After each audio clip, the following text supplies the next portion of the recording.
Bien, pues casi sobre el horario previsto vamos a iniciar esta segunda sesión de la mañana, cuarta del encuentro, y lo haremos para abordar uno de los principales temas de la agenda europea y de la presidencia española también de la Unión, como es la agenda social.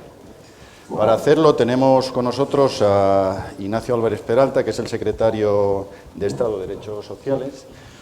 Ignacio es doctor en Economía Internacional por la Universidad Complutense, también estás en tu casa, y licenciado en Economía, por tanto, también funcionario de carrera del Cuerpo de Profesores de Educación Secundaria de la Comunidad de Madrid, y es profesor asociado de la Universidad Autónoma de Madrid, Departamento de Estructura Económica, e investigador asociado en el Instituto Complutense de Estudios Internacionales.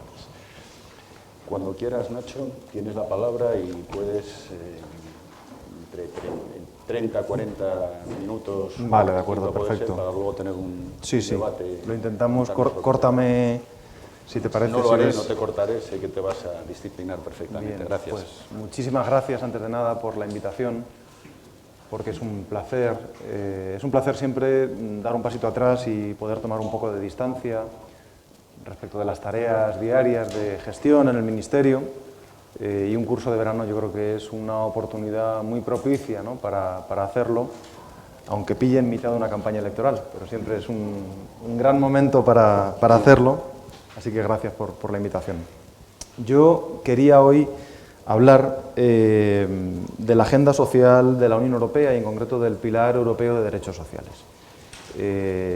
Creo que es uno de esos pilares menos conocidos en la agenda de la Unión Europea y al mismo tiempo, desde mi punto de vista, seguramente uno de los más importantes, ¿no? Un pilar esencial, un pilar crucial que conviene analizar mínimamente para después también ver los retos que nos plantea y al mismo tiempo pues la discusión que se abre en torno a posibles carencias o cómo completar ese pilar a lo largo de los próximos años. Primero, creo que no todo el mundo lo conoce seguramente en profundidad, el pilar social europeo, el pilar europeo de derechos sociales, ¿qué es? ¿De dónde viene?, ¿no?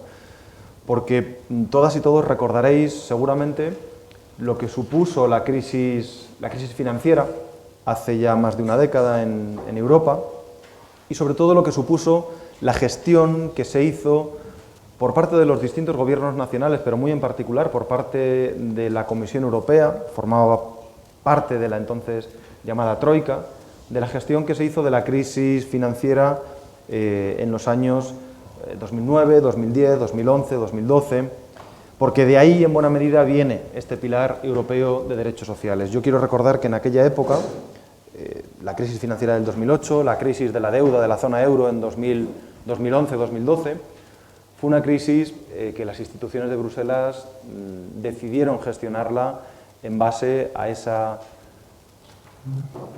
ese tan cuestionable, desde mi punto de vista, planteamiento de la austeridad expansiva. Íbamos a realizar una serie de recortes que iban a permitir una rápida recuperación de la actividad económica, del empleo y de la dinámica social. Y la realidad es que no fue así.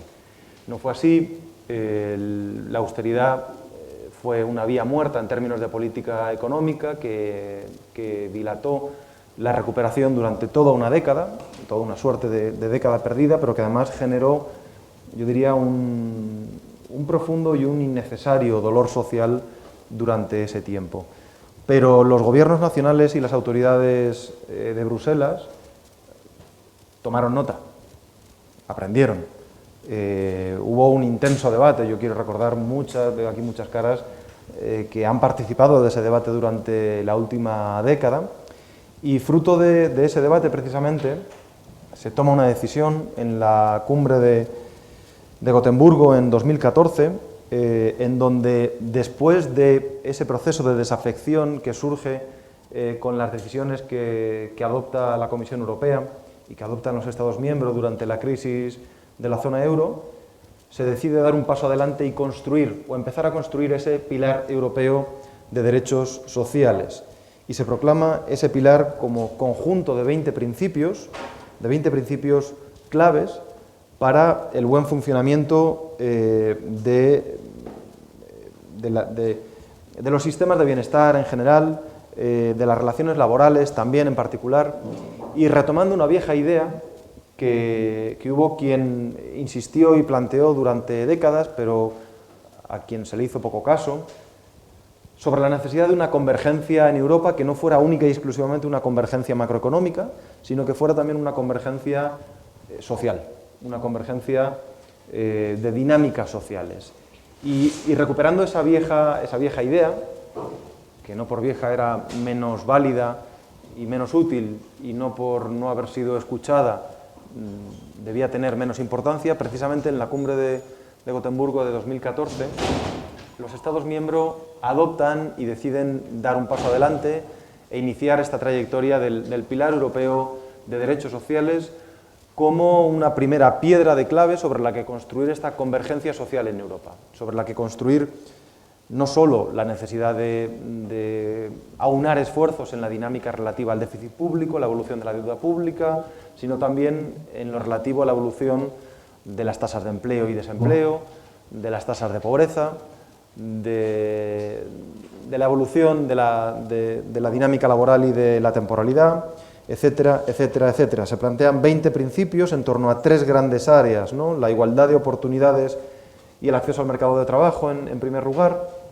En segundo lugar, condiciones laborales justas, que haya un pilar europeo en donde hablamos de condiciones laborales justas es un paso adelante que no existía antes del 2014. Y en tercer lugar, la protección social y la inclusión.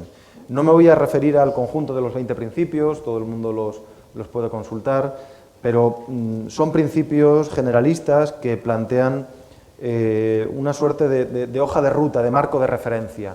Principios que tienen que ver con la educación, la formación y el aprendizaje permanente, la igualdad de género, la igualdad de oportunidades, el empleo seguro y de calidad, los salarios, la protección social, las prestaciones por desempleo, la renta mínima, las pensiones y un largo etcétera, los cuidados de larga duración, desde mi punto de vista tan importante y tan decisivo en las décadas que están por venir, las de la jubilación del baby boom en nuestros países, y toda una serie de principios que orientan ese marco de referencia que es el Pilar Europeo de Derechos Sociales y que orientan, claro, no solo la acción de políticas públicas de los Estados miembros, sino que incluso dan un pasito más allá.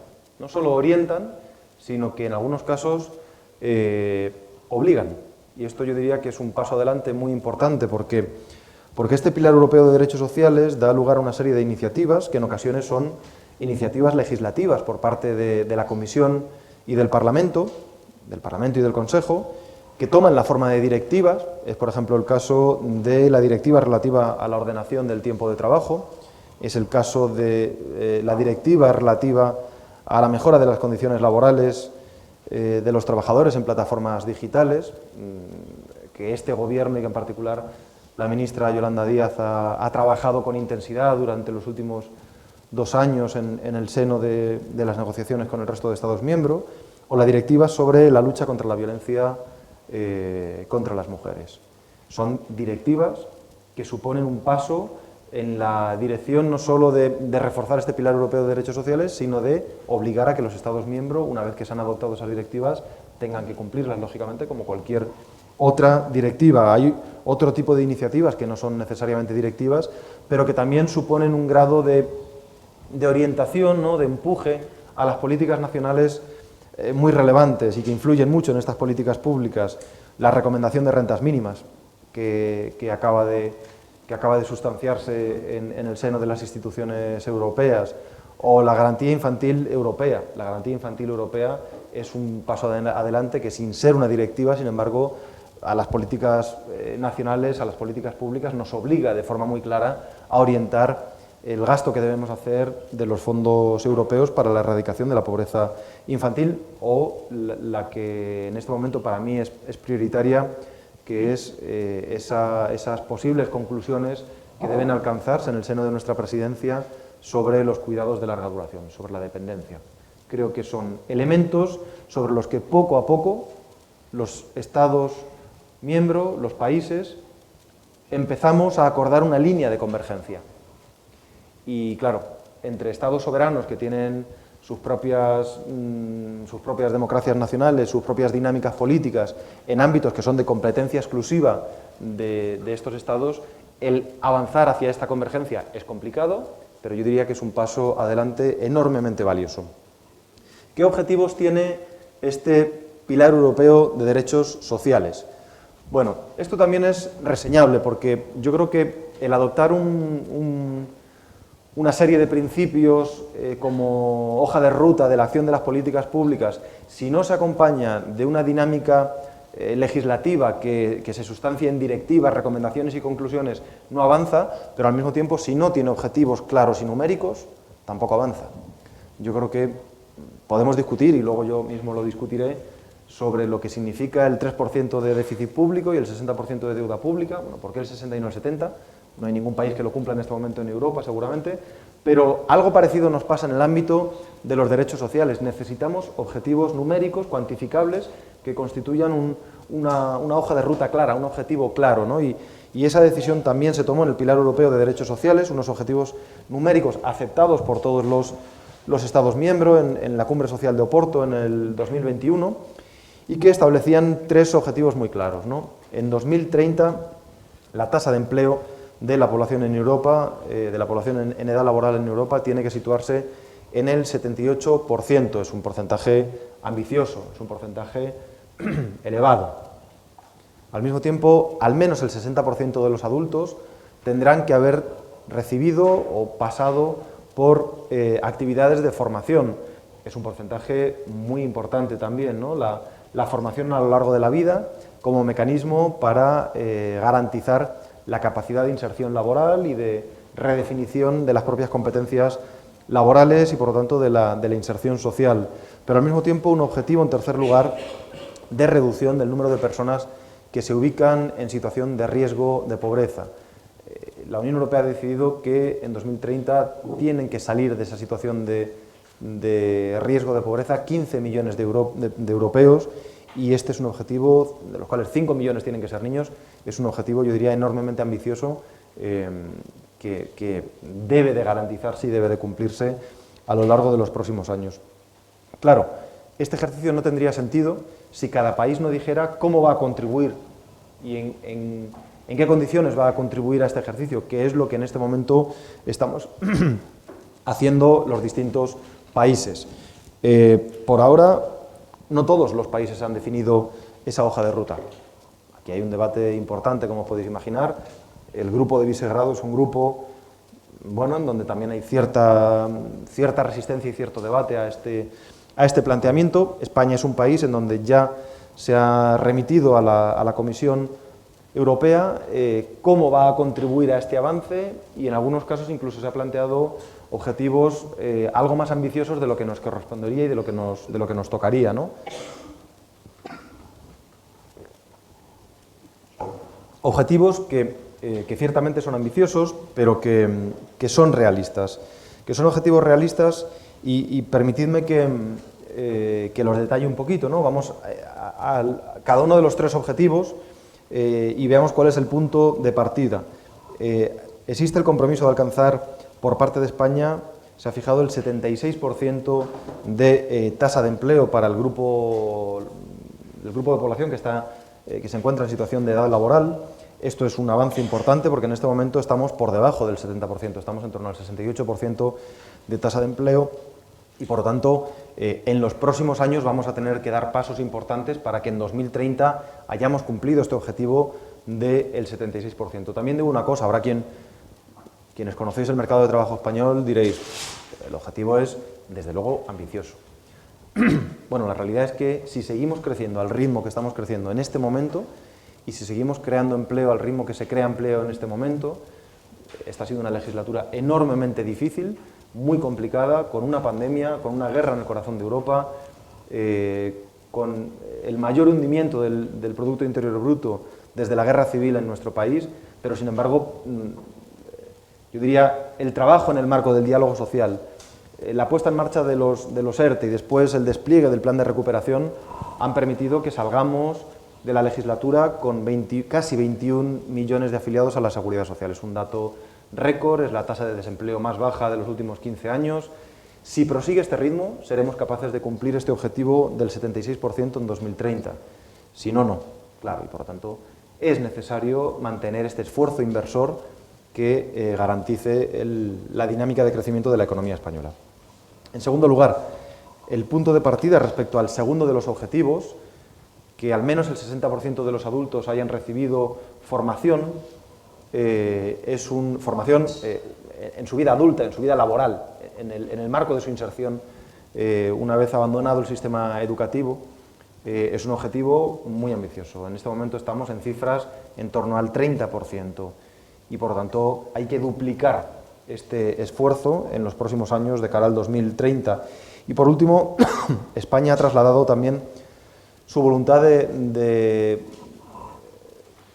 colaborar en el esfuerzo marcado por la Unión Europea en la reducción de la pobreza y de la pobreza infantil de forma, yo diría, importante. Tenemos tasas históricas de pobreza y de pobreza infantil, ¿no? La tasa AROPE, el indicador con el que lo medimos, estructuralmente muy altas en nuestra economía desde hace 3-4 décadas. De hecho, esta legislatura ha sido una legislatura en donde cabría haber esperado un crecimiento muy fuerte de estas tasas como consecuencia de la pandemia. Experimentamos un crecimiento rápido en el momento de la pandemia, pero después han vuelto a situarse donde estaban, incluso se ha reducido algo, cuando vemos el índice de Gini en particular, pero el reto que tenemos por delante es importante. Tenemos que reducir en casi 3 millones, 2.800.000, el número de personas que se encuentran en situación de pobreza en nuestro país para cumplir el objetivo, y en 500.000 el número de niños que se sitúan, de niños y de niñas que se sitúan por debajo del umbral de la pobreza para cumplir el objetivo que nos marca el pilar europeo de derechos sociales. Y por lo tanto yo diría que, a diferencia de lo que ha sido en el pasado el ámbito de lo social en la Unión Europea, en esta ocasión contamos con un grado de coerción, si me permitís llamarlo así, más fuerte, más taxativo, y por lo tanto las próximas administraciones públicas, los próximos gobiernos de nuestro país van a tener que hacer un mayor esfuerzo a la hora de orientar las políticas públicas en el cumplimiento de estos objetivos.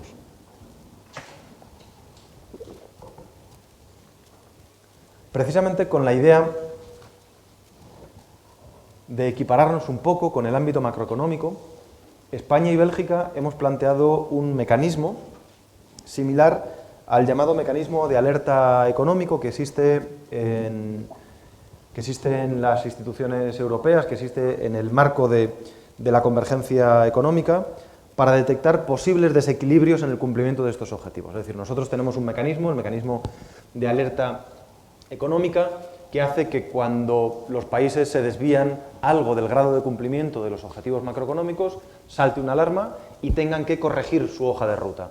Pero esto no sirve para el déficit público, no sirve para la deuda pública, no sirve para el déficit exterior y, sin embargo, no tenemos nada parecido en el cumplimiento de los objetivos sociales. España y Bélgica, en el marco de sus respectivas presidencias, han hecho una propuesta a la Comisión Europea para introducir este mecanismo, un mecanismo similar en el ámbito de los derechos sociales, que haga saltar una alarma cuando haya países que se desvíen del cumplimiento de los objetivos que tienen establecidos y, por lo tanto, que nos asimilemos en mayor medida al propio mecanismo de ajuste macroeconómico para poner en marcha, detectar en primer lugar posibles desequilibrios en los ámbitos del empleo, de la educación, de la protección social y, en segundo lugar, poner en marcha este mecanismo de alerta para corregir la hoja de ruta y que no se desvíe, ¿no? Porque, claro, hasta ahora el ámbito de lo social en Europa es un ámbito en donde hay un país, bueno, pues que no cumple y que al año siguiente sigue sin cumplir y sigue sin cumplir. Y, claro, desviarse unos grados de la hoja de ruta parece que no tiene mayor importancia, pero cuando te desvías unos grados, pasados 5 años, puedes estar muy lejos, ¿no?, del sitio a donde querías ir. Se trata de corregir esas posibles divergencias antes de que se produzcan excesivamente. Y este es un poco el marco del pilar europeo de derechos sociales, este es el contexto que se ha ido construyendo en el seno de las instituciones de Bruselas, con acuerdos por parte de los Estados miembros y como consecuencia, yo diría, de esa lectura crítica que hicimos de la vía muerta que supuso la austeridad hace una década. Ahora bien, la presidencia española, estamos en el contexto de la presidencia española de la Unión Europea, ¿qué puede aportar aquí? ¿Qué está aportando aquí? ¿Y qué debates tenemos en este momento? Bueno, yo diría que quizá el debate más importante para este pilar europeo de derechos sociales es uno que se está teniendo, pero que no se tiene en el marco del pilar europeo de derechos sociales, sino en el marco de las reglas fiscales, en el marco de lo que es puramente el debate macroeconómico, porque no son cajones estancos del mismo armario, sino que son vasos comunicantes. Lo que suceda en un sitio va a afectar al otro, y por tanto no podemos pensar que el pilar europeo de derechos sociales puede caminar por sí solo, sin mirar, sin entender, sin observar y sin fijar normas nuevas en el ámbito de las reglas fiscales. Como sabéis, las reglas fiscales, esas que nos definen cuál puede ser el déficit público, cuál puede ser la deuda pública, cómo tiene que evolucionar la dinámica macroeconómica, fueron reglas que se suspendieron durante la pandemia. Durante la pandemia, el Consejo Europeo tomó la decisión de suspender las reglas fiscales precisamente para poder hacer frente a una situación crítica, a una situación sin precedentes, a una situación en donde era necesario que los países miembros se juntasen para emitir deuda de forma mancomunada, es decir, con el respaldo de todos de forma simultánea, y poder utilizar esas emisiones de deuda para, por ejemplo, en el caso de España, construir los ERTEs que protegieron más de 3,5 millones de puestos de trabajo y a cientos de miles de empresas en todo el país para evitar la quiebra de esas empresas. Es decir, la suspensión de las reglas fiscales nos daba cierta holgura para una política económica contracíclica. Si estábamos en crisis, era necesario invertir para que la administración pública, para que el Estado permitiese superar esa crisis.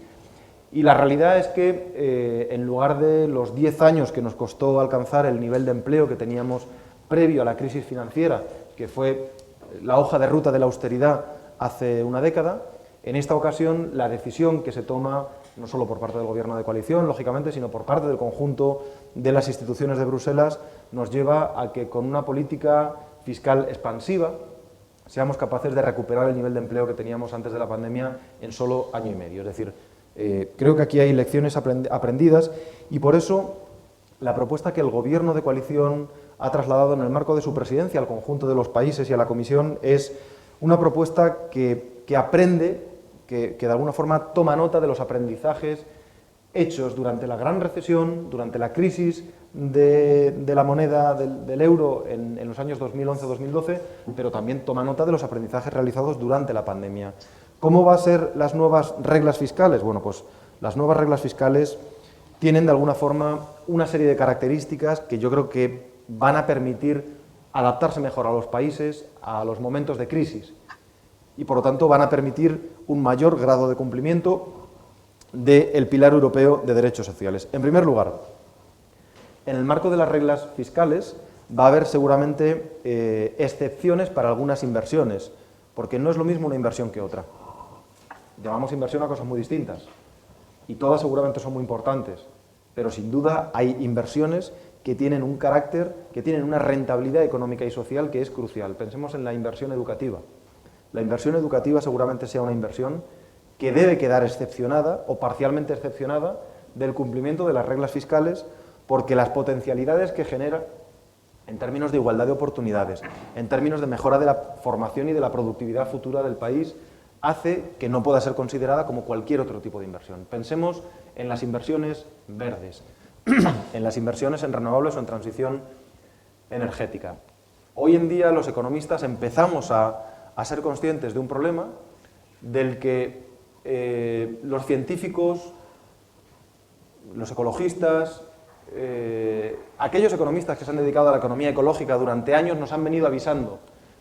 Señores economistas, ustedes pueden ver la realidad de frente y enfrentar el problema y el reto que tenemos con el cambio climático, o pueden seguir ignorándolo, pero la realidad es que está ahí, que no va a desaparecer, y que las inversiones que son necesarias para hacer frente al cambio climático tienen una magnitud tan importante que, como quieran acometerlas todas juntas dentro de 20 años, sencillamente va a ser imposible, y por lo tanto lo mejor que pueden hacer ustedes es ir poco a poco adoptando esas inversiones año tras año.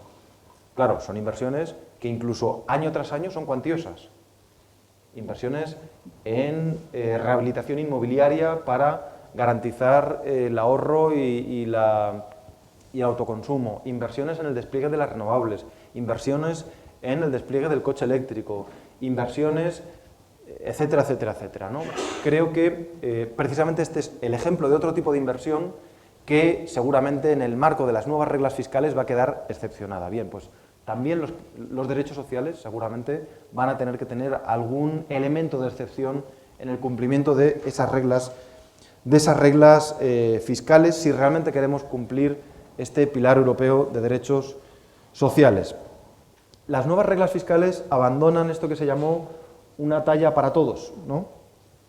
Cuando vamos a comprarnos ropa, no todos tenemos la misma talla. Y esto es una cosa normal, comprensible y lógica. Bien, pues los países también tenemos realidades empresariales, productivas, tejidos industriales diferentes, momentos económicos distintos, acontecimientos puntuales que varían de un país a otro y, por lo tanto, la misma y exactamente la misma norma fiscal para todos seguramente sea uno de los grandes absurdos que hemos construido en el ámbito macroeconómico europeo durante las últimas décadas. Esto va a quedar parcialmente superado en las nuevas reglas fiscales y, por tanto, el abandono de esta talla única, ¿no?, para todos los países ayudará, en definitiva, a poder utilizar el margen contracíclico o un cierto margen contracíclico que los países necesitemos cuando llegue una crisis, para poder precisamente revertir los efectos de esa crisis antes. Sin embargo, va a haber algunos temas en el debate de las reglas fiscales que van a seguir presentes, que van a necesitar más debate y que van a necesitar más debate si realmente queremos cumplir los objetivos del pilar europeo de derechos sociales. Pondré un ejemplo. Las reglas fiscales van a seguir enfocándose fundamentalmente sobre el gasto, no sobre los ingresos. Y alguien me dirá, hombre, es que las reglas fiscales no se pueden enfocar sobre los ingresos, porque esto es una decisión muy ideológica. Bueno, tan ideológica como que se enfoquen sobre el gasto. Exactamente igual de ideológica. Es decir, claro, no hay nada más ideológico que los presupuestos generales del Estado. Es decir, y creo que sabemos de lo que hablamos porque nos ha tocado negociar 4 presupuestos generales ya. Claro, esto es una decisión que depende pues de cada administración pública y de las prioridades de política económica de cada administración pública en materia de gasto, de inversión o de ingresos. Tener unas reglas fiscales que se orientan casi exclusivamente sobre la dinámica del gasto y de la inversión, pero que no nos dicen nada sobre la necesidad de construir un suelo de ingresos, pues bueno, también es una decisión ideológica, ¿no? A veces hacemos pasar por técnico cosas que son ideológicas, y el hecho de que sean ideológicas no es un adjetivo peyorativo, es una realidad consustancial a la dinámica de los gobiernos y yo diría la dinámica, afortunadamente, de las sociedades. En segundo lugar, tenemos que tener una regla fiscal, ¿cierto? Tiene que ser flexible para poder cumplir con los objetivos de transición energética, de digitalización, de derechos sociales que tenemos, también es cierto, pero seguramente si nos encerrasen a 10 macroeconomistas en una habitación y nos diesen 10 meses para discutir cuáles tienen que ser los umbrales, por qué el 3% de déficit público y por qué el 60%, pues no nos pusiéramos de acuerdo. Tendríamos que alcanzar algún umbral, tendríamos que plantear alguna referencia, no digo que no, pero ¿por qué esa? Bueno, seguramente todos sabéis cuál fue el motivo por el cual se alcanzó la decisión del 3%, pero es que la decisión se alcanzó en una servilleta de papel y rápidamente, ¿no? Y por tanto aquí hay debate porque si la pretensión es que sea el 60% de deuda pública el umbral que marque la posible dinámica de las reglas fiscales, pues claro, esta es una norma que en este momento no cumple nadie prácticamente en Europa. Y esto puede obligar a una dinámica de fuerte austeridad que impida, de nuevo, como pasó hace una década, el cumplimiento de los derechos sociales. Aquí hay un debate que dejo apuntado, ¿no? Es verdad que yo creo que ya el consenso entre las administraciones públicas, los economistas, la propia Comisión, para eliminar el umbral de reducción de la deuda, ¿no?, que tenemos fijado en un 20% anual, ¿no? No voy a entrar en el detalle, pero creo que está muy afianzado ese consenso. Y en todo caso, creo que conviene ser consciente de lo que ha sido la política fiscal durante los últimos años, porque, claro, a veces se han construido narrativas, ¿no? Bueno, es que hace falta un umbral de déficit público y de deuda pública porque los gobiernos son son muy poco disciplinados, tienden a gastar e invertir mucho. Bueno, fijémonos en cualquier gobierno europeo durante los últimos 4 años, esta legislatura de pandemia.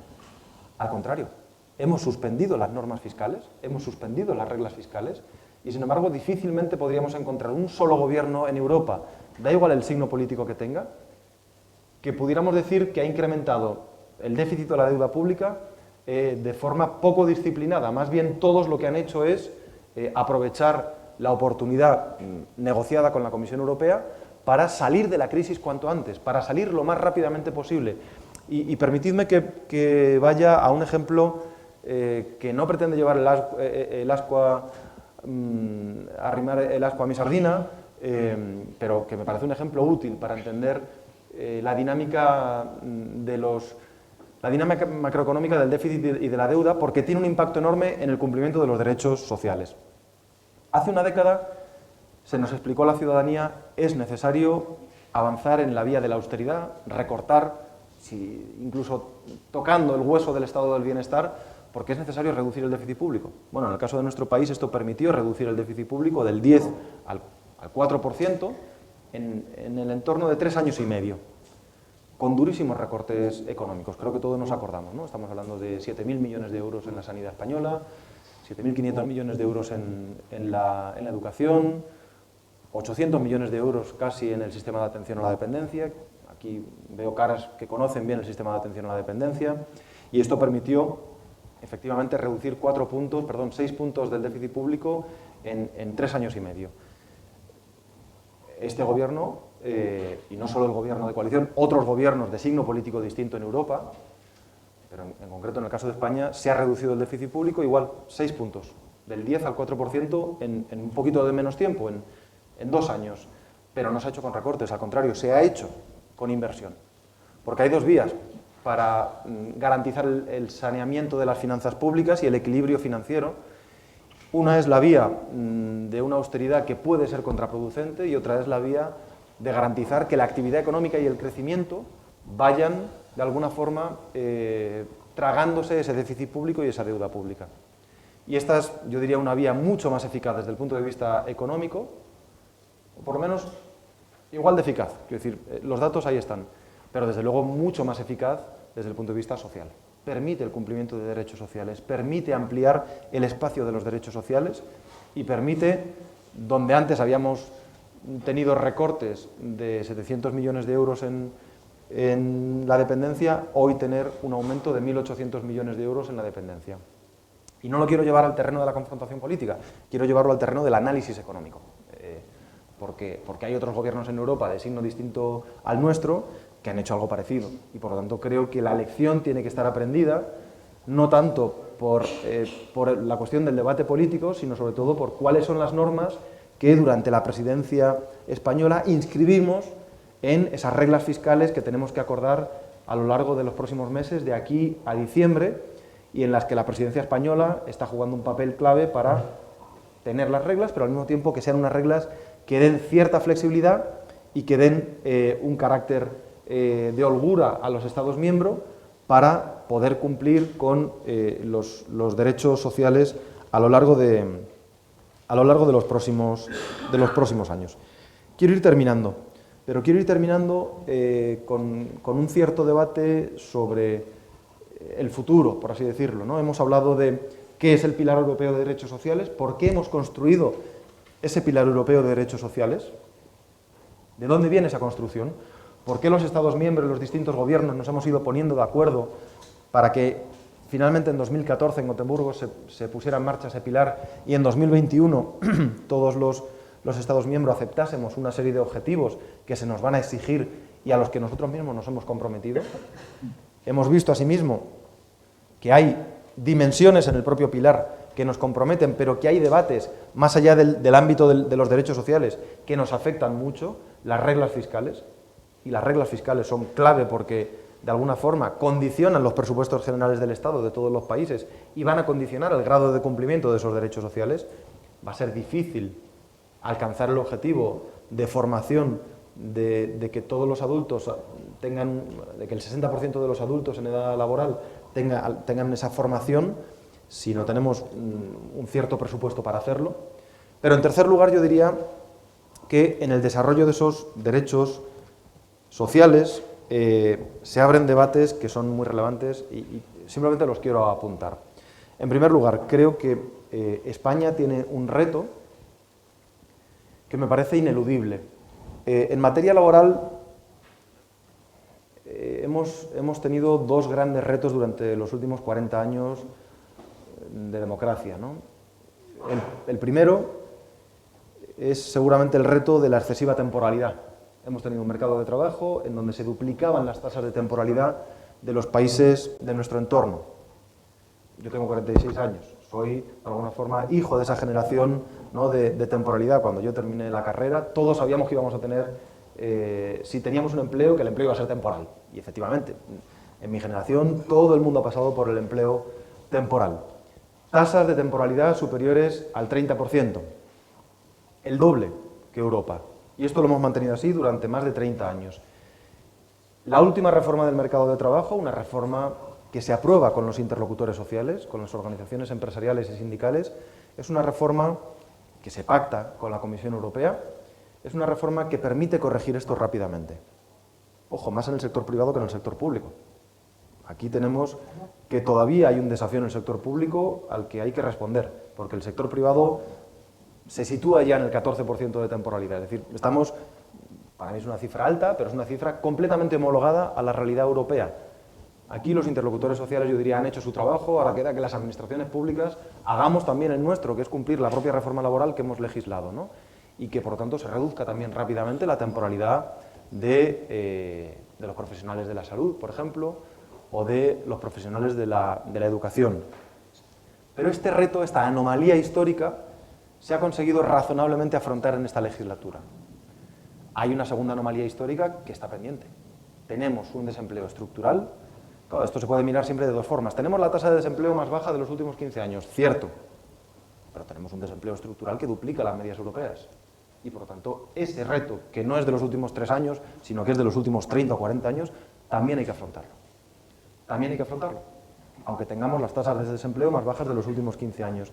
Y desde mi punto de vista, ese reto que hay que afrontar y que es clave para el cumplimiento del Pilar Europeo de Derechos Sociales, porque es imposible tener una tasa de empleo del 76%, del 78%, como dice el Pilar Europeo de Derechos Sociales, si no reducimos nuestras tasas de desempleo por debajo de ese desempleo estructural que nos diferencia de Europa desde hace 40 años, esto requiere y exige de una nueva política industrial. De una política industrial que haga reverdecer, permitidme que lo exprese así, nuestro tejido empresarial. Y además en este momento tenemos la oportunidad. Nosotros somos un país que llegamos tarde a la primera revolución industrial. España es un país que llegó tarde en el siglo XIX, es un país que llegó tarde a la segunda revolución industrial. Pero España no tiene por qué llegar tarde a las nuevas revoluciones industriales en este momento, en un contexto en donde somos líderes en generación de energía renovable. Nosotros somos líderes en capacidad instalada en Europa, en capacidad instalada en fotovoltaica, en eólica. Somos líderes en hidroeléctrica. Tenemos un pool energético que en este momento genera una gran cantidad de energía y lo va a hacer en las próximas décadas todavía más por el despliegue de inversiones que se está dando. Una gran cantidad de energía que no solo es limpia, que esto es maravilloso y estupendo, pero que es barata. Que es bastante más barata que la energía que se genera con combustible fósil. Y alguien dirá, bueno, ¿y esto qué tiene que ver? Bueno, esto tiene mucho que ver con lo que estamos hablando, porque si uno va al mercado de futuros, donde se compra la energía a plazos de 5 o 10 años, lo que uno puede ver ya es que hoy se puede comprar energía en nuestro país un 40 y hasta un 50% más barata que en otros países de nuestro entorno. Es decir, que hoy España es una potencia que puede generar energía que permita que se asienten en nuestro país industrias y empresas que puedan contar con esa energía. Es un factor de competitividad enorme. Claro, cuando uno entiende lo que supuso el hierro y el acero para el País Vasco en el siglo XIX, creo que puede entender lo que puede suponer la nueva energía para el conjunto de nuestro país durante las próximas décadas. Podemos aprovechar esa oportunidad. Y esa es una oportunidad que puede elevar las tasas de empleo en nuestro país por encima de ese 70%, como decíamos, y que puede garantizar tasas de desempleo que por fin dejen de ser una anomalía en Europa. Pero esto requiere, yo vuelvo a mi libro, ¿no? Esto requiere una política industrial, una nueva política industrial. Una política industrial que requiere del concurso de los interlocutores sociales, que requiere del diálogo social, que requiere de una acción incluso más decidida por parte de la administración pública de la que hemos visto en esta legislatura, que se han puesto en marcha los PERTE y han sido iniciativas muy potentes, pero que seguramente necesitemos una agencia industrial de desarrollo. La SEPI no cumple en este momento ese papel, que seguramente necesitemos un músculo financiero que va más allá del ICO. Tenemos CEDETI, tenemos ENISA, pero seguramente necesitemos unificar un músculo financiero que potencie esa política industrial. Es decir, necesitamos una verdadera política industrial. Estados Unidos la tiene, China desde luego la está desarrollando, Alemania no ha dejado de tenerla en las últimas décadas, Corea es un gran ejemplo, no pretendamos competir con una mano atada a la espalda, ¿no? Y por lo tanto, bueno, esta clave, ¿no? La clave de la política industrial requiere también de unas reglas fiscales adaptativas para hacer posible esa política industrial, porque todo ello va a ir a favor o en detrimento del cumplimiento del pilar europeo de derechos sociales. Difícilmente vamos a cumplir el pilar europeo de derechos sociales si no somos capaces de avanzar en esa dinámica, ¿no? Y lo voy a dejar aquí. Sé que hay otra dimensión importante, la dejo apuntada, en la que no entro, que es la dimensión relativa a la construcción de nuestro estado del bienestar, al desarrollo de ese estado del bienestar, a las carencias que tiene y a los avances que hay que hacer. Nuestro estado del bienestar es un estado del bienestar que, a diferencia de los estados del bienestar europeo, llega más tarde, es capaz de construir 3 patas razonablemente bien: la sanidad, la educación y las pensiones. Son 3 patas consolidadas, pero que hay un cuarto pilar que en el caso de nuestro país es un cuarto pilar muy inconcluso, que es el pilar de los servicios sociales y en particular de los cuidados de larga duración. Y hoy es evidente que ya no envejecemos como envejecíamos hace 30 o 40 años. Las encuestas que hacemos en el marco de los viajes del Inserso lo dejan muy claro, ¿no? La gente quiere otras cosas, quiere otro tipo de viajes, hace 30 años, 20 años, el programa del Inserso era un programa que permitía que gente que no había visto nunca el mar lo viese por primera vez. Hoy mis padres han viajado más que yo. Y por lo tanto, cuando las personas mayores se apuntan a los viajes del Inserso, pues claro, lo que nos están pidiendo es circuitos culturales, es decir, otro tipo de programas. Y por lo tanto, ese cuarto pilar del estado del bienestar, los cuidados de larga duración, cómo envejecemos, es clave. Hoy, prácticamente y de forma unánime, todas las personas en las encuestas que hacemos desde el Inserso nos dicen que quieren envejecer en su entorno domiciliario, en su domicilio, en su casa, no en una residencia, que aceptarán ir a una residencia cuando no tengan más remedio, lógicamente, porque no puedan valerse por sí mismos, pero que quieren otro tipo de centros residenciales distintos a las macroresidencias que hemos conocido hasta la fecha. Y por lo tanto, ese cambio que ya se ha empezado a dar en esta legislatura, que se ha trabajado con los interlocutores sociales, a veces con acuerdo y a veces sin acuerdo, que se ha trabajado con las comunidades autónomas, generalmente con acuerdo, está permitiendo construir poco a poco los apoyos para que efectivamente se desarrolle ese cuarto pilar del estado del bienestar. Pero yo diría que ahí hay una tarea pendiente para las próximas legislaturas enorme. Ese es un tema que da campañas electorales, que da victorias electorales y que retira victorias electorales en los países de nuestro entorno. En España no pasa eso, pero yo diría, no pasa eso todavía. No pasa eso todavía, pero este es un tema que seguramente requiera que en los próximos años España empiece a pensar en tener secretarías de Estado o incluso ministerios de la soledad, como ya pasan en otros países de nuestro entorno. Porque es que uno de los principales problemas en la construcción de ese cuarto pilar del estado del bienestar es evitar la soledad no deseada y garantizar los apoyos necesarios para un envejecimiento en el hogar. Y esto lo dejo ahí. Creo que es uno de los grandes retos que tiene nuestro estado del bienestar y ese pilar europeo de derechos sociales va a tener que recogerlo. Muchas gracias.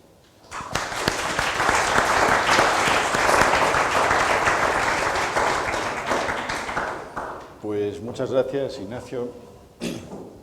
Un planteamiento muy interesante el que estás haciendo. Se nota tu mano de profesor de estructura económica porque es, repito, muy interesante la ligazón entre el pilar de derechos sociales con la política fiscal, con la política industrial en particular.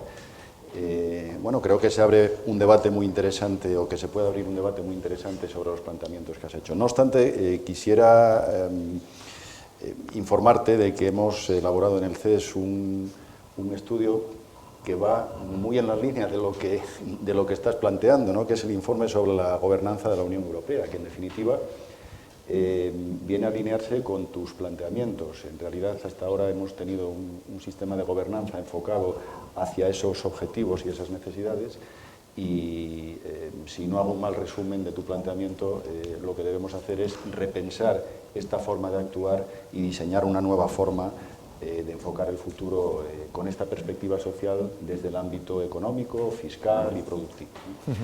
Bueno, aquí acabo mi aportación muy breve a esta intervención y se abre el debate. Bueno, tenemos masiva petición de...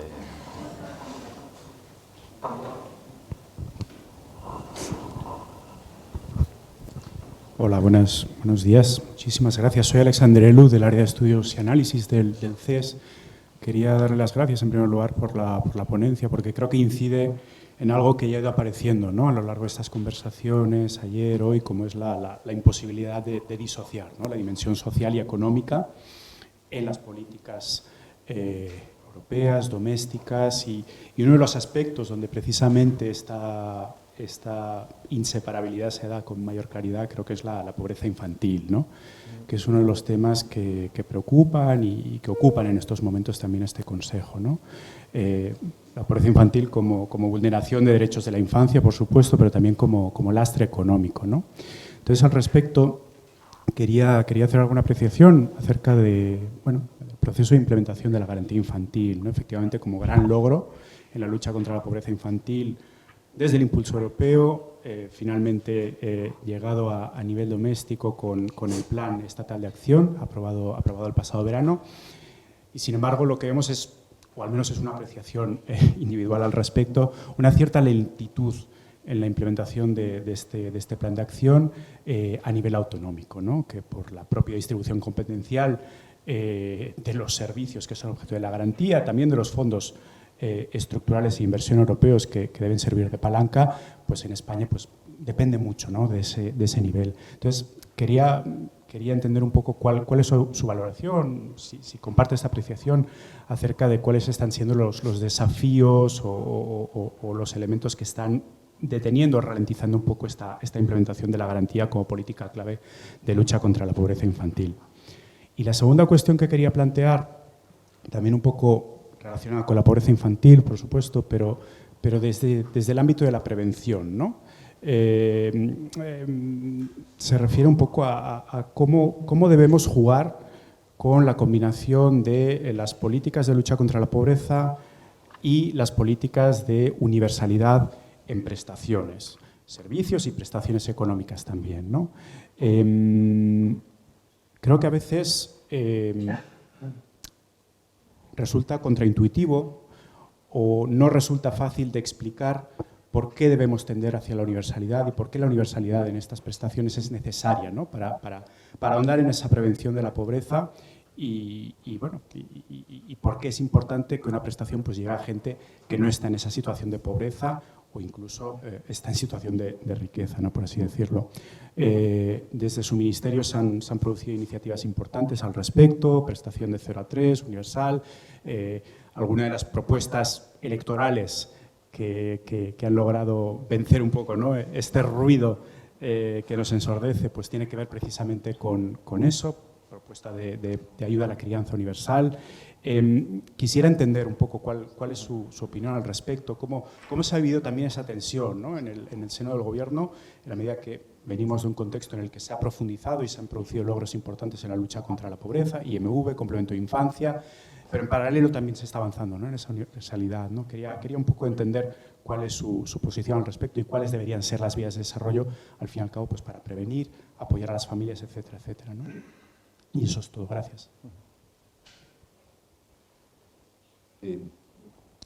¿Prefieres contestar? Cogemos varias, a lo mejor. Sí. Hacemos varias preguntas, agrupamos mejor. Bueno, yo soy Mario Ponce y soy estudiante. Y bueno, yo voy a preguntar más por el lado macroeconómico.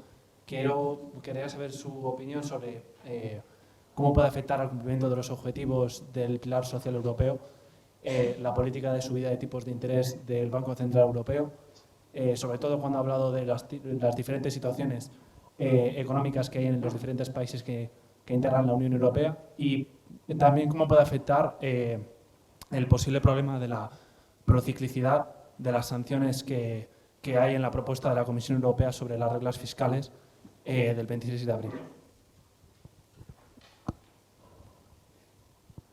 Hola, soy Juan Ignacio, también del área de estudios del CES. Gracias por la exposición.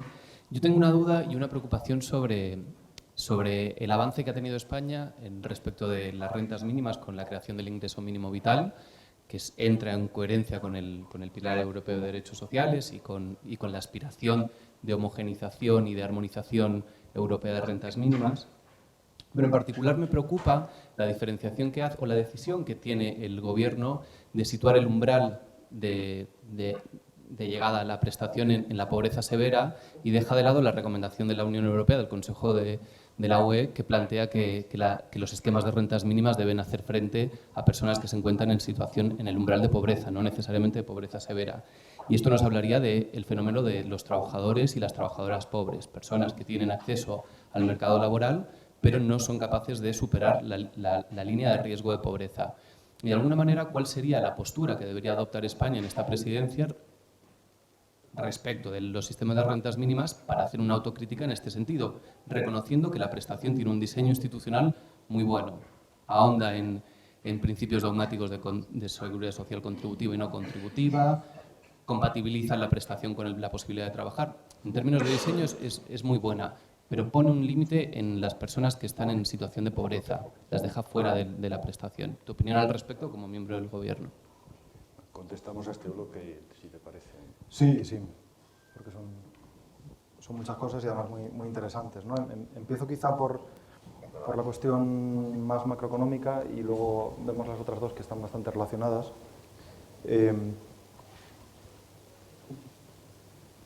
La zona euro tiene una particularidad, y es que es una unión monetaria incompleta, y eso la hace desde el punto de vista político enormemente frágil, ¿no? Y salvo que seamos capaces de tener una coordinación muy fuerte, en el futuro podrá generar tensiones políticas similares a las que generó en el pasado. Cuando digo unión monetaria incompleta, ¿a qué me refiero? Me refiero a que es una zona monetaria, una unión monetaria, que sin embargo no tiene un presupuesto fiscal como tal, ¿no?, potente y con capacidad de intervención similar al que puede tener el gobierno federal de Estados Unidos en el marco de un Estado federal. Claro, esto genera además particularidades como el hecho de tener una autoridad monetaria que marca la política económica para economías muy distintas, que pueden estar en momentos cíclicos relativamente diferentes. Hombre, el ciclo económico tiende a ser muy similar en todas ellas, pero que pueden tener situaciones además distintas entre sí y necesidades distintas, sobre todo por el tipo de inserción externa que tienen unas y otras economías. Tenemos una potencia exportadora brutal en Europa, como es Alemania, y otras economías que en muchas ocasiones vemos cómo Alemania nos exporta sus crisis, ¿no? Entonces, en ese contexto, claro, la política monetaria es delicada. Y lo hemos visto, yo creo, en el último año y medio. En el último año y medio, la autoridad monetaria ha tomado una decisión, desde mi punto de vista, errónea, aunque comprensible. Y es una subida de los tipos de interés muy rápida. Seguramente una normalización de la política monetaria era necesaria. Teníamos tipos de interés negativos desde hacía tiempo y, por tanto, normalizar esos tipos era necesario. Pero, claro, hemos pasado del 0 al 4% en un año. Y hemos pasado del 0 al 4% en un año con un objetivo que era frenar la inflación. Bueno, esto es lo que yo diría que es cuestionable, ¿no? Porque como la inflación no tenía por origen un origen vinculado a la evolución de la demanda, a un exceso de actividad económica, frenar la inflación difícilmente podía pasar por una subida de tipos de interés, salvo que el objetivo fuera matar moscas a cañonazos y, por lo tanto, destruir actividad económica y destruir empleo para así reducir la inflación. Yo creo que esta es una forma errónea en este contexto, no me voy a referir a... Es decir, esto no son declaraciones universales para todo contexto y en todo momento, estamos hablando de en este contexto, reducir así la inflación es erróneo desde mi punto de vista, porque, y a los hechos me remito, ¿no? Porque hemos llevado a la zona euro al borde de la recesión, a la recesión técnica, Alemania entraba en recesión técnica, y porque ni siquiera así estamos consiguiendo reducir la inflación. El origen de la inflación no está fundamentalmente en un problema de demanda, sino que fundamentalmente viene del hecho de la salida de la pandemia, de los cuellos de botella existentes en aquel momento y sobre todo del aumento de los costes energéticos, y por tanto resolverlo no necesariamente pasa por detener la actividad económica, pero es que incluso puede pasar que aceptemos una sangría para frenar la enfermedad, pero que aún así ni siquiera consigamos frenarla. Y la prueba está en que, fijémonos, ¿no?, hay países de nuestro entorno que han entrado en recesión técnica como consecuencia de la política monetaria, pero que ni siquiera han conseguido reducir la inflación de forma significativa. Hay otros países, quizá el caso de España, y de nuevo, no intento llevar el ascua a mi sardina, pero creo que es una realidad sobre la que podemos discutir, relativamente objetiva, que han conseguido con una política muy focalizada en aquellos mercados en donde se generaba la inflación y se irradiaba hacia el resto de la economía, atajar la inflación. Hoy España es la primera gran economía de la zona euro en reducir la inflación por debajo del objetivo del Banco Central, estamos ya por debajo del 2%, y en hacerlo, y en mantener el ritmo de actividad económica por encima del 2%, incluso a pesar de la fuerte subida de tipos que a nosotros, a España, nos afecta mucho, porque somos una economía a la que la subida de tipos le afecta. Tenemos millones de hogares endeudados a tipo variable, a diferencia de otros países europeos, y esto nos afecta. Es decir, que desde mi punto de vista, la política monetaria, claro, alguien siempre podría decir, ¿no?, y es comprensible, pero bueno, la Reserva Federal sube tipos, el Banco de Inglaterra sube tipos y en Europa no van a subir estos tipos.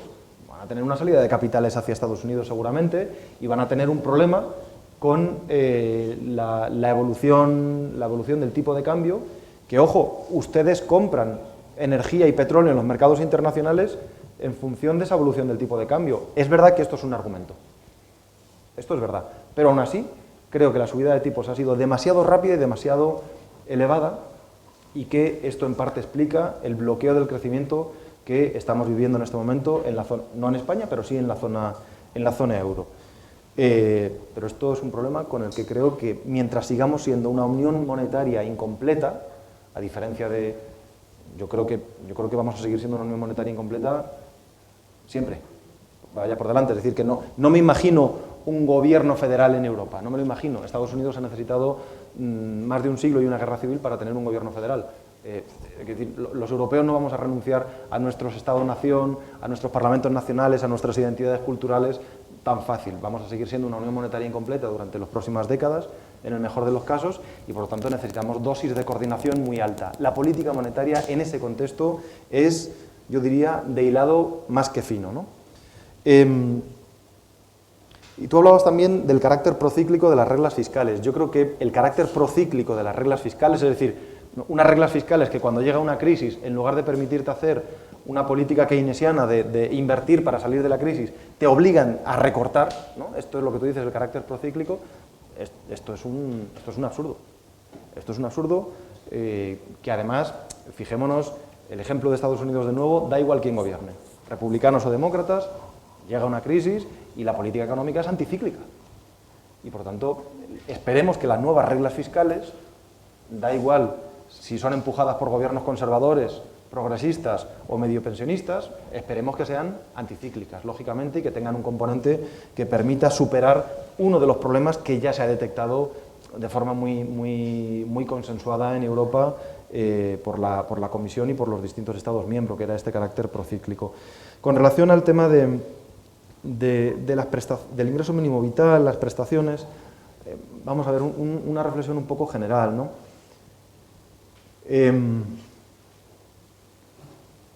En el ámbito de las personas que se definen progresistas, de izquierdas, llamémoslo así, pero no solo, creo que existe una resistencia muy fuerte a aceptar prestaciones universales. ¿Por qué? ¿Por qué le voy a tener que pagar yo una prestación de infancia al hijo de una persona que tiene 2 millones de euros de patrimonio y que no lo necesita? Ya sabemos todos que seguramente esa persona no lo necesita, es evidente, ¿no? Tampoco seguramente necesite ir a la sanidad pública. Es verdad que no es lo mismo el caso de prestaciones de servicios que de prestaciones monetarias. Yo entiendo que aquí hay una diferencia. Pero hay medidas que para ser verdaderamente eficaces, y creo que la lucha contra la pobreza infantil necesita ser realmente eficaz, tienen que ser medidas universales, tienen que ser medidas que lleguen a todo el mundo. Esto no es la opinión de Nacho Álvarez. Yo creo que aquí la experiencia de los países nórdicos es muy clara, ¿no?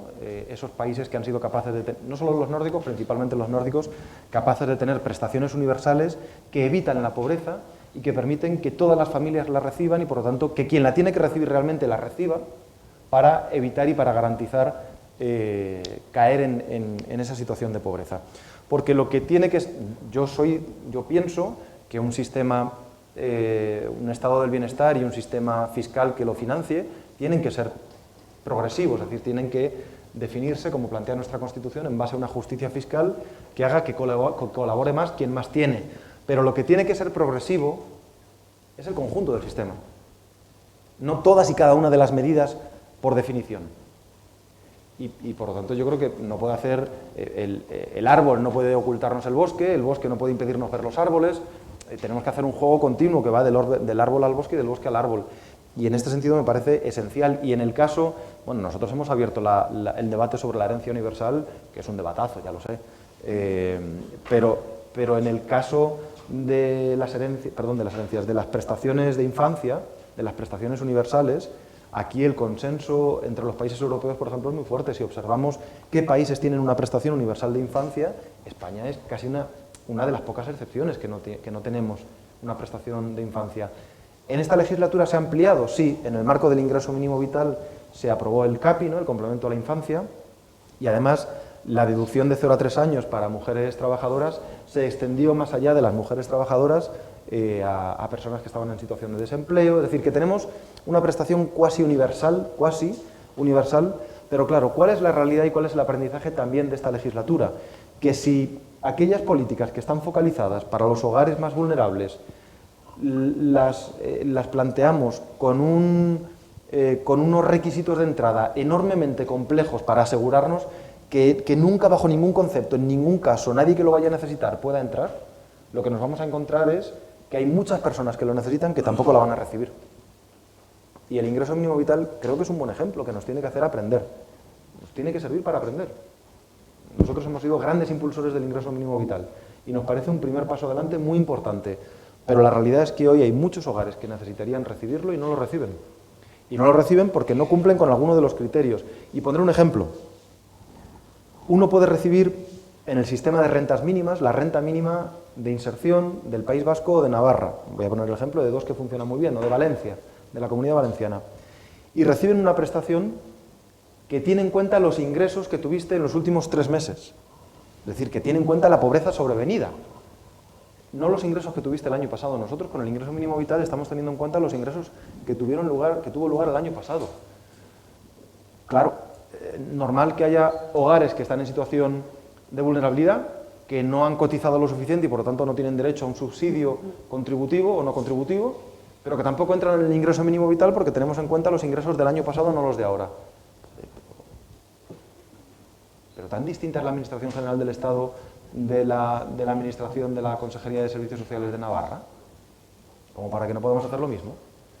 Tan distinta es, ¿no? Entonces, yo creo que efectivamente hay prestaciones que tienen que ser universales, Hay un economista, José Noguera, de la Universidad Autónoma de Barcelona, que lo explica sobradamente bien, creo que le podéis escuchar, que explica el sentido de esa universalidad que es un sentido similar al sistema de pensiones o al sistema sanitario. No le pedimos la declaración de la renta a ninguna persona cuando va a operarse al sistema público de salud, y hay quien se puede pagar ir a Houston a operarse, pero en todo caso es una prestación universal que, eso sí, ha de garantizarse con una fiscalidad que tiene que ser progresiva y, por lo tanto, bueno, ese es el juego de la justicia fiscal, pero prestaciones que sean eficaces y que garanticen y que eviten la pobreza, ¿no? Efectivamente, el desarrollo de la garantía infantil es crucial en este sentido y, bueno, sabemos que en España la ejecución de los fondos federantes, hoy también del Fondo Social Europeo Plus, son ejecuciones que a veces se atascan un poquito y se atascan allí donde está la carga de la ejecución, que es en las comunidades autónomas. Yo creo que en este caso se va avanzando con más rapidez que en ejercicios anteriores, pero efectivamente, bueno, la garantía infantil está empezando, o sea, la estamos construyendo en este momento, es decir, que prácticamente se ha cerrado en los últimos meses y es normal que todavía vaya con cierta lentitud, ¿no? Y con relación precisamente a este debate de las rentas mínimas, yo creo que una de las cosas que nos falta por desarrollar en el ingreso mínimo vital, tú hacías referencia, ¿no? Además de corregir algunos de los problemas que se han detectado, que yo creo que algunos se han corregido, otros están por corregir, pero otra de las cuestiones que queda por desarrollar es precisamente la dimensión de la inserción laboral. El ingreso mínimo vital es una prestación que permite la compatibilidad con el hecho de estar trabajando. Y esto, de nuevo, es una cosa que alguien puede pensar que es contraintuitiva. Pero si estás trabajando, ¿por qué vas a recibir un ingreso mínimo vital? Pues precisamente para evitar la trampa de la pobreza. Precisamente para evitar que haya gente que tenga incentivos a quedarse en una situación en donde recibe una prestación y en donde, al no ser complementaria con el trabajo, bueno, pues ¿por qué vas a aceptar un empleo si puedes mantener la prestación? Pero ahí queda trabajo por hacer, porque queda por desarrollar precisamente en mayor medida esa complementariedad del trabajo y de la prestación, de forma que la persona que tiene una prestación no tenga un impuesto, por así decirlo, un impuesto del 100%, cuando encuentre un puesto de trabajo. Es decir, si yo tengo el ingreso mínimo vital y encuentro un puesto de trabajo, me tiene que salir a cuenta siempre aceptar el empleo, siempre.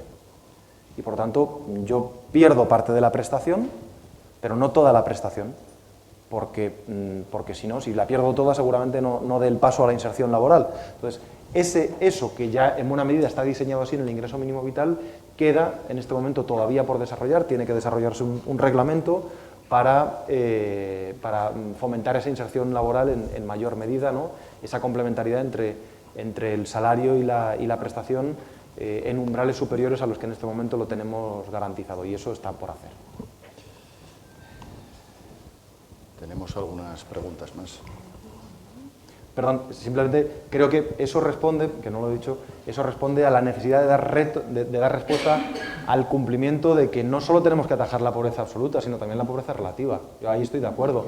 Y para atajar la pobreza relativa tenemos que desarrollar el reglamento que está pendiente del ingreso mínimo vital, que haga verdaderamente compatible la prestación con ciertos empleos y, por lo tanto, que nos permita efectivamente salir, ¿no?, en mayor medida de ese umbral de pobreza relativa, que en todo caso, desde mi punto de vista, y termino, requiere de una estrategia de crecimiento del salario mínimo interprofesional que poco a poco consolide durante la próxima legislatura los avances de esta, ¿no? El crecimiento del salario mínimo interprofesional, antes hablábamos de cuidados de larga duración, ha afectado a más de 2 millones de trabajadores y trabajadoras, en algunos sectores de forma muy clara, ¿no? Los cuidados de larga duración, las personas que trabajan en el ámbito de los cuidados, que tienen salarios muy bajos, les ha afectado mucho. Eso es el umbral de la pobreza relativa, y eso tenemos que conseguir elevarlo, no solo con prestaciones asistenciales como el ingreso mínimo vital, sino con cambios en la predistribución de la renta, salario mínimo, ¿no?, con cambios en la inserción laboral. Sí, buenos días. Me llamo Juan, soy miembro del Movimiento Federal Europeo y hago mi tesis doctoral sobre el despliegue del Pilar Europeo de los Derechos Sociales. Yo quería hacerte una pregunta en tu condición un poco de economista y hablando un poco de lo que te has referido antes, de que el Pacto de Estabilidad y Crecimiento pone el foco en el gasto y no en los ingresos. No, la mayoría, para poder desplegar el Pilar Europeo de los Derechos Sociales, la mayoría de las competencias de la Unión Europea a este respecto son competencias compartidas con los Estados o de mera coordinación. Entonces, claro, se puede aprobar una directiva en la que la Comisión Europea fuerza a los estados a alcanzar determinados scoreboards. Claro, pero tú le emplumas el gasto al Estado de poner en pie ese pilar, esa prestación. Convendría que la Unión Europea coadyuvara un poco en el gasto. Y esto nos lleva al foco de mi pregunta, que te hago como economista, y es, llevamos años hablando y debatiendo sobre cómo se podría dotar la Unión Europea de recursos, de impuestos propios, o de recursos financieros propios, ¿no? Porque el presupuesto se queda corto. Entonces, la pregunta en concreto es qué margen ves dentro del Tratado de Lisboa para que la Unión Europea se dote de recursos adicionales propios para poder ayudar a los Estados a poner en marcha el pilar social. O si esto necesariamente nos lleva a una reforma del Tratado de Lisboa para la que yo no veo clima a corto plazo. Muchas gracias.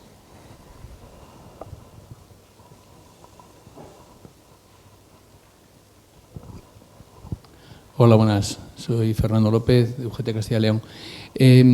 Aunque quizá está fuera de tus competencias, primero te felicito por tu exposición. Me gustaría saber si hay alguna agenda de sistema de pensiones, dentro del sistema de pensiones, en plan en el que se incluya tipos de pensiones como la mochila austríaca, como posible futuro en el sistema de pensiones a nivel europeo. Y si hay algún tipo, alguna línea de actuación en la que se busque el consenso en ese tipo de prestaciones de pensiones de jubilación y que sea más uniforme en todos los países de la Unión Europea. Gracias.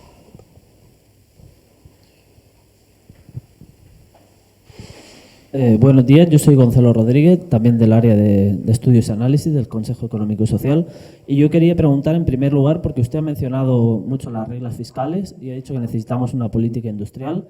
Entonces, yo le quería preguntar sobre la posición del Gobierno y sobre la suya propia, sobre el marco de ayudas de Estado, y en concreto que está suspendido temporalmente, pero ¿qué posición cree que debería España defender, sobre todo teniendo en cuenta que existe una capacidad asimétrica de margen fiscal de los diferentes países europeos? Por ejemplo, Alemania tiene mucho más margen para ayudar a sus empresas y eso podría distorsionar la competencia a nivel europeo. Entonces, ¿qué posición debería defender España? Y también le quería preguntar lo que usted ha citado sobre la ciclicidad de las políticas, tanto política fiscal, usted ha llamado a llevar a cabo una política fiscal contracíclica, pero por ejemplo, en el Country Report del Fondo Monetario Internacional tenemos un output gap previsto del 0% y aún así nuestra política fiscal es expansiva y usted, como lo que yo entiendo es que quiere hacerla más expansiva, pero el output gap está cerrado.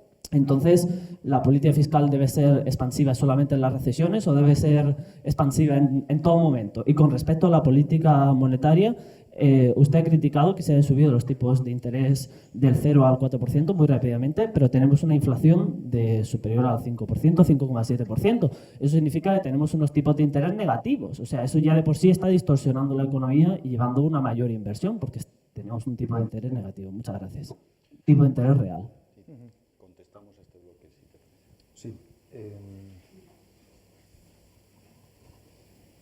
Bueno, curiosamente está derivando hacia un debate económico. Bien, vamos a ver. Yo creo que cuando un coche te ha llevado de un punto hasta otro, y era un camino difícil, el camino era complicado, que es el camino de la pandemia, ¿no? La pandemia ha sido un camino tortuoso, pero los Estados miembros y la Comisión hemos sido capaces de ponernos de acuerdo en mancomunar deuda y en utilizar esa deuda mancomunada para ofrecer una respuesta coordinada y colectiva a los retos que teníamos. Bueno, el coche nos ha llevado de un punto hasta otro. Ahí está. Lo voy a dejar aparcado en la puerta, no lo necesito. Pero claro, la próxima vez que vuelva a venir la necesidad de avanzar por un camino tortuoso, sabemos que lo hemos utilizado y sabemos que funciona, ¿no? Quizá no hay que utilizarlo todos los días, pero funciona. ¿Por qué digo esto? Porque creo que efectivamente, lo decías tú, Juan, la necesidad de coordinar la capacidad fiscal, ¿no?, de la Unión Europea es una necesidad evidente desde hace tiempo, pero políticamente muy difícil de transitar. Bueno, lo hemos transitado. no lo hemos transitado con carácter estructural, es decir, no hay nadie planteando, ¿no?, que la deuda mancomunada deba de quedarse para siempre. O mejor dicho, hay gente planteándolo, pero no hay gobiernos acordándolo en este momento. Pero claro, cuando empecemos a ver con mayor claridad los retos que nos plantea el cambio climático, no vamos a ser capaces de acordar esta capacidad fiscal centralizada y, por tanto, este instrumento enormemente útil para hacer frente a los retos que tengamos. Yo diría que sí. O sea, que en general solemos aprender, ¿no?, de lo que es malo y solemos aprender también de lo que es bueno. Y mientras tanto, y mientras establecemos lo que yo creo que terminará siendo el pegamento de la Unión Europea, que es una capacidad fiscal común, con verdadera capacidad de intervención, pero que políticamente cuesta mucho llegar hasta ahí, seguramente tengamos que ir avanzando en la línea, por ejemplo, de la directiva del impuesto de sociedades hacia una mayor coordinación de alguna figura tributaria. Incluso hacia el poder plantearnos que hay alguna figura que pueda, porque ya el IVA está regulado por directiva europea, ¿no?, que incluso que pueda haber alguna figura que pase a estar enmarcada en el seno de la Comisión, de la Unión, es decir, cuya recaudación y reparto se haga con carácter mancomunado para el conjunto de los países. Son palabras mayores, lo sé, pero seguramente sea el camino por el cual podamos ir avanzando. Mientras se construye esa capacidad fiscal común que exige de una coordinación política muy difícil, es decir, capacidad fiscal común, por traducirlo, algo similar o parecido al presupuesto federal que tiene el gobierno federal de los Estados Unidos para con el conjunto de los estados de la Unión. Bien, pues en nuestro caso, algo parecido, que políticamente va a ser muy complicado, pero que puntualmente lo hemos hecho en esta pandemia y lo volveremos a hacer cuando sea necesario en momentos muy críticos. El poder tener un ingreso, yo diría, seguramente patrimonio o sociedades, porque son los más propicios para ello, porque evita la movilidad del capital, que es en este momento un reto para el conjunto de los países, y por lo tanto garantiza que recaudamos ese impuesto de sociedades o esa fiscalidad de grandes patrimonios de forma común en el conjunto de la Unión, seguramente sea un camino por el que podamos avanzar.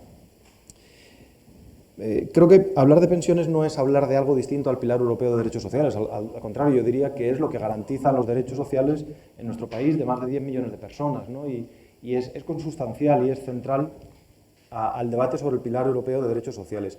Pero si hay un ámbito en donde yo creo que es difícil la coordinación a nivel europeo, es este. Es este, porque tenemos sistemas de pensiones muy distintos unos países y otros, construidos sobre planteamientos políticos diferentes, planteamientos de políticas públicas diferentes, que tienen una tradición no solo ya nacional o de políticas públicas, sino cultural muy fuerte y muy específica en cada país, y por tanto no veo yo la posibilidad de que en el corto plazo se vayan a coordinar la construcción o las reformas de los sistemas de pensiones. Esto es algo que deriva de la propia coordinación de las reformas laborales. Si hay un ámbito en donde la política tiene un carácter nacional de forma preeminente frente a la posible coordinación en el ámbito europeo, es desde luego el marco laboral y el marco de pensiones como marco derivado por su carácter contributivo de lo laboral. Lo cual no quiere decir que no haya una discusión continua y permanente con la Comisión Europea en el ámbito de las pensiones, que la hay. Este gobierno, lo sabéis, ha legislado una reforma en materia de pensiones acordada con la Comisión Europea, pero para alcanzar un acuerdo con la Comisión Europea creo que han hecho falta del orden de un centenar de reuniones. Es decir, que hay un debate intensísimo, como os podéis imaginar, sobre todo porque la última reforma que se ha hecho en España, y por dar respuesta a la pregunta, no hay desde luego una dinámica de coordinación y menos que vaya en la dirección de la mochila austriaca, ¿no? Bueno, la mochila austriaca es un planteamiento que pueda haber tenido cierta lógica en el caso de Austria, lógicamente, que se ha adoptado, pero que cuando uno la lleva al debate en el diálogo social en nuestro país, bueno, pues yo diría aterriza con dificultad, dejémoslo ahí, ¿no? Aterriza con cierta dificultad porque la negativa, así por lo menos de entrada, no está focalizada en un único lado de la mesa del diálogo social, sino que de los tres lados que tiene la mesa de diálogo social, yo diría que los tres la percibimos como con cierta distancia y con mucha necesidad de clarificación. Vamos a dejarlo ahí, porque claro, depende de cómo se plantee la mochila austríaca puede suponer costes empresariales muy fuertes para las empresas.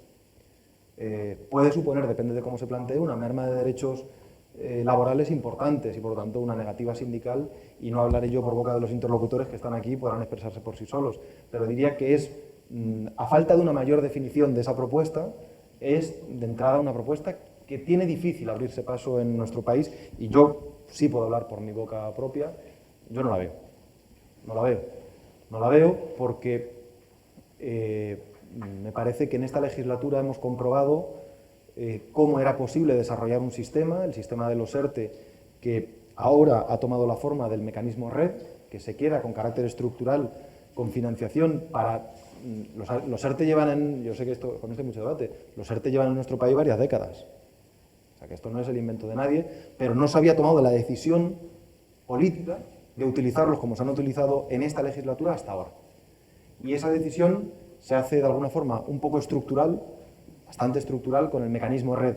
El mecanismo RED, si algo permite, es precisamente construir un instrumento que haga que cuando llegue una nueva crisis podamos evitar el despido y por lo tanto podamos evitar el coste que para el trabajador tiene ser despedido y el coste que para la empresa tiene prescindir de gente que está formada, pero que luego cuando cambie la demanda de una fuerza de trabajo que después vamos a volver a tener que incorporar a la empresa, y por lo tanto es un mecanismo que protege, es el mecanismo tradicional alemán del Kurzarbeit, que permite proteger al trabajador, proteger a la empresa y cuando cambie el ciclo volver a contar con esa fuerza de trabajo. Claro, la mochila austríaca, si se plantea como un mecanismo en donde la ponemos en marcha eliminando el coste de despido, pues lógicamente va a generar un incentivo muy fuerte al despido. En un momento de crisis, claro, a la empresa no va a tener ningún coste para despedir porque ya lo ha pagado, y por lo tanto en ese momento tendremos, yo diría, el incentivo contrario, fuertes despidos. Y si alguien lo que me dice es es que no, porque los empresarios seguirán teniendo, en ese momento lo evitamos porque los empresarios seguirán teniendo el coste del despido. Joder, o sea que entonces tiene que pagar el coste del despido y la mochila, antes. Lo veo muy complicado, ¿no? Lo veo, desde luego, a mí no me convence. Y en todo caso creo que lo que ha hecho la reforma de pensiones en nuestro país es un cambio de enfoque. Un cambio de enfoque que el Gobierno quería legislar en materia de pensiones.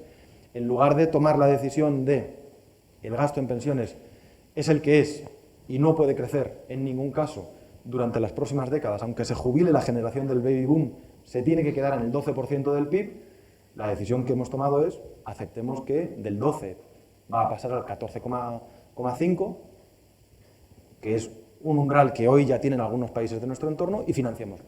Esta es la decisión que se ha tomado, es un cambio de enfoque, que exige el destope de las cotizaciones, como se ha producido, para poder, y el crecimiento de esas cotizaciones, para poder financiar esa jubilación del baby boom durante las próximas décadas. Y termino con la pregunta que se hacía sobre el marco de ayudas de Estado. Yo creo que es difícil competir en el contexto internacional en este momento.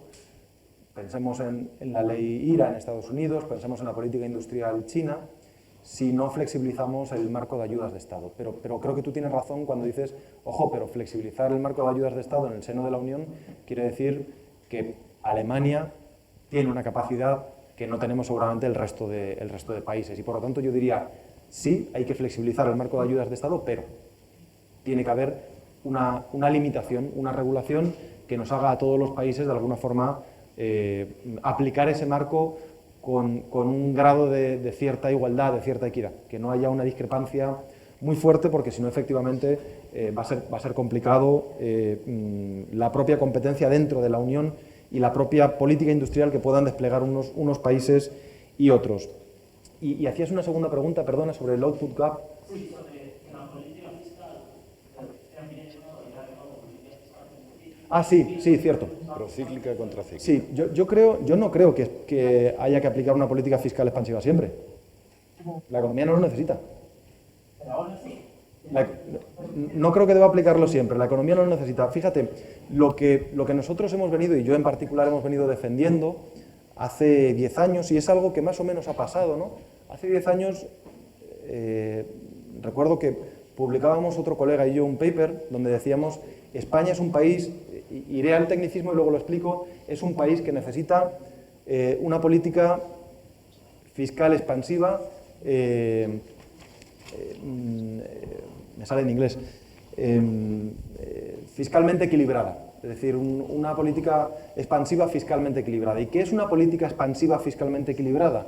Es utilizar el presupuesto general del Estado para invertir más, para acometer los retos que tenemos en materia de inversión en transición energética, inversión en el estado del bienestar, pero al mismo tiempo poner en marcha una reforma fiscal que permita recaudar más. Claro, sé lo que piensan las cabezas de los economistas, ¿no? Y dirán, hombre, pero por un lado lo que le metes es un impulso expansivo a la economía por la vía del gasto y la inversión, y por el otro lado un impulso contractivo por la vía de los ingresos. Bueno, es que el multiplicador del gasto y el multiplicador del ingreso es distinto, uno es mayor que uno, el otro es menor que uno, y por decirlo de forma un poco más clara, una política fiscalmente expansiva, fiscalmente equilibrada, es decir, aumentar la inversión pública y al mismo tiempo financiar esto con una mayor progresividad fiscal, tiene un carácter expansivo, pero al mismo tiempo conduce a una reducción del déficit público. Es lo que hemos visto estos últimos 4 años. Quiero decir, por distintos motivos que forman parte de la ecuación, pero es lo que hemos visto, un crecimiento de la ratio de gasto público sobre el PIB y un crecimiento paralelo de la ratio de ingresos públicos sobre el PIB. ¿Quiere esto decir que en este momento España tiene que tener una política fiscal expansiva? Yo no lo definiría en esos términos. No lo definiría en esos términos. Lo que España debe de mantener, en todo caso, es una política de inversión pública que sea capaz de hacer frente a los retos que tenemos. Y sin duda, el cambio climático y la transición energética y la política industrial en su conjunto me parece un reto que, si no somos capaces de ir invirtiendo progresivamente durante los próximos años, en 15 o 20 años tendremos que hacer frente a inversiones que serán inasumibles, ¿no? Y por lo tanto, al margen de si la llamamos fiscalmente expansiva o no, el nivel de inversión pública tiene que mantenerse y orientarse hacia esa transición energética. Bueno, al principio dijiste que, de una forma muy de pasada, pero lo mencionaste, que era una cuestión de ideología en el fondo. Estamos viendo que está derivando hacia una cuestión muy práctica también, que es de política fiscal, de la bolsa. Señor presidente, tal vez haya que ir pensando en organizar algo al respecto, porque es uno de los debates que, en mi modesta opinión, está pendiente en este país, el de la reforma de la política fiscal, ¿no? Sí. Con esto acabamos. Siento no poder seguir aprovechando tu conocimiento y tu experiencia. Ignacio, muchísimas gracias, y suspendemos hasta la tarde la sesión. Muchísimas gracias a vosotros por la invitación. Gracias.